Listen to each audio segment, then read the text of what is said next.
ಅಷ್ಟು ನೀರು ಬಂದರೆ ಇಲ್ಲಿ ಎತ್ತಲ್ಲ ನೋಡಿದ್ಯಾ ನೀರು ಅಷ್ಟು ನೀರು ತುಂಬ ತುಳುತ್ತಾ ಇದೆ ಅಲ್ಲಿ ಇಲ್ಲಿ ನೀರು ಬರ್ತಾ ಇಲ್ಲ ನೋಡು ಹಾಂ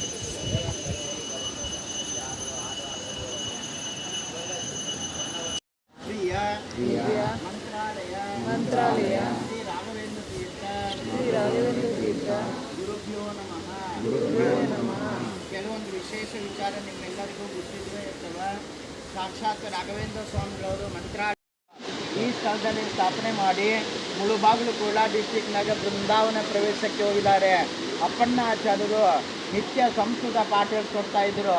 ಪಾಠದ ನಂತರ ಶಿಷ್ಯಂದ್ರನ್ನು ತಮ್ಮ ಮನೆಯಲ್ಲಿ ಕಳಿಸಿದಾಗ ಭವತಿ ಭಿಕ್ಷಾಂ ದೇಹಿ ಅಂತೇಳಿ ಭಿಕ್ಷವನ್ನು ತನ್ನಂತಹ ಅಕ್ಕಿಯನ್ನು ಒಂದು ಮಡಿ ವರ್ಷದಲ್ಲಿ ಗಂಟೆ ಹಾಕಿದ್ದೆ ಅಲ್ಲಿ ಗಿಡಕೊಂಬಿಟ್ಟು ಅಂತದಲ್ಲಿ ನರಸಿಂಹದೇವರಿಗೆ ಇಲ್ಲಿ ಎದುರುಗಡೆ ವ್ಯಾಸರಾಜರು ಪೂಜೆ ಮಾಡಿರುವ ಹನುಮನ್ ದೇವರಿದ್ದಾರೆ. ಈ ಹನುಮನ್ ದೇವರಿಗೆ ಅಭಿಷೇಕ ಮಾಡ್ತಾ ಇದ್ದಾರೆ. ಅಭಿಷೇಕ ಮಾಡಿರುವಂತಹ ತೀರ್ಥವನ್ನು ಆ ಅಕ್ಕಿಗೆ ಪ್ರೋಕ್ಷಣೆ ಮಾಡಿದಾಗ ಬೆಂಕಿ ಇದ್ದಾಗೆ ಅನ್ನ ಆಗೋದು. ಅಲ್ಲಿ ಊರ ಹೆಸರು ಹಳೆ ಕಾಲದ ಹೆಸರು ಭಿಕ್ಷಾಲಯ, ಈಗ ಎಲೆ ಬಿಚ್ಚಾಲೆ ಅಂತಾಗಿದೆ. ಅದೇ ಪದಾರ್ಥವನ್ನು ದೇವರಿಗೆ ನೈವೇದ್ಯವನ್ನು ಮಾಡಿ ಪ್ರಸಾದ ಅನ್ನದಾನ ಮಾಡಿ ತಮ್ಮ ಮನೆಗೆ ಹೋಗ್ತಾ ಇದ್ದರು.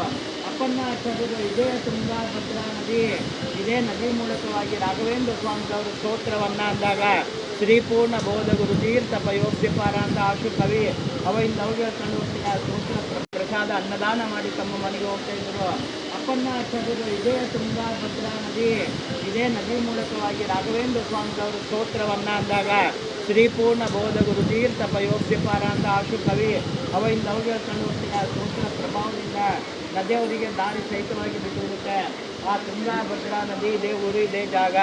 ಇಲ್ಲಿ ಭಕ್ತಾದಿಗಳ ಪರವಾಗಿ ದೇವಸ್ಥಾನದಲ್ಲಿ ನಾವು ದೇವರಿಗೆ ನಿತ್ಯ ಪೂಜೆ ಪಂಚಾಮೃತ ಅಭಿಷೇಕ ಹಾಗೂ ವಿಶೇಷವಾಗಿ ದಿನನಿತ್ಯ ಅನ್ನದಾನ ಆಗ್ತದೆ. 1000-2000 ಜನರಿಗೆ ಗುರುವಾರ ಶನಿವಾರ ಭಾನುವಾರ ಅನ್ನದಾನ ಆಗ್ತದೆ. ಮತ್ತು ವಿಶೇಷವಾಗಿ ರಾಘವೇಂದ್ರ ಸ್ವಾಮಿಗಳವರ ಆರಾಧನೆ ಬಂತು ನೋಡಿ 10, 11, 12 3 ದಿನ 108 ಲೀಟರ್ ಕ್ಷೀರಾಭಿಷೇಕ ಮಧು ಅಭಿಷೇಕ ಪೂಜೆ ಅನ್ನದಾನ ಕೂಡ ಆಗ್ತದೆ.